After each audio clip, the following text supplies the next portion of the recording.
যে বাংলাদেশ হবে একটি রিক্সাওয়ালা রাস্তা নিয়ে যাচ্ছে, কেউ ক্ষমতার দাপটে আমার রিক্সাওয়ালার পেটে লাথি মারতে পারবে না।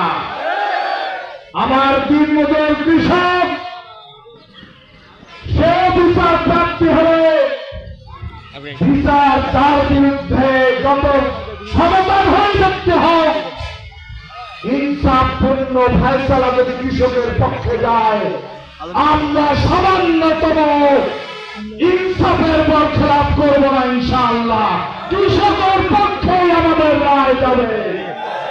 প্রিয় উপস্থিতি, আমরা আপনাদেরকে ওয়াদা দিয়ে যাচ্ছি, আমার যুবক যারা মেধাবী যুবক পড়ালেখা করে পাশ করে আসবে, তাদের মেধা যোগ্যতার ভিত্তিতে তাদের চাকরির ব্যবস্থা হবে।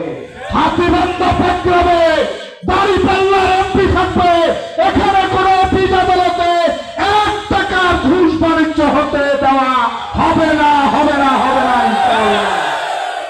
আমার ভাতিজা আমার কাছে প্রতিশ্রুতি পেয়েছে যে চাচা যদি অন্যায় করে আমি রাস্তায় নামবো। আমি আমার ভাতিজাকে বলে যেতে চাই, তাকে সাক্ষী রেখে বাবুর কামাতবাসীকে বলে যেতে চাই, 1 টাকা এই দুর্নীতির সেই শরীরে স্পর্শ করার আগে আমি এই আসন থেকে দরকার হয়ে পদত্যাগ করব। আমরা হারামকে হারাম মনে করি। আমার শরীরে যদি হারাম দুর্নীতি না ঢুকে, পাটগ্রামের 2টা সম্পদ আছে।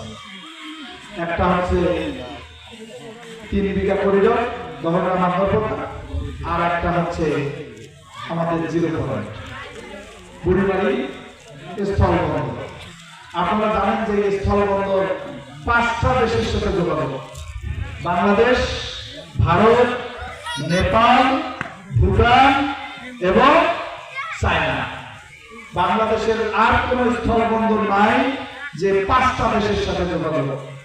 কিন্তু দুর্ভাগ্য, কিছু করেনি, তারা নিজের পেট ভরিয়ে আজকে বিদেশের মাটিতে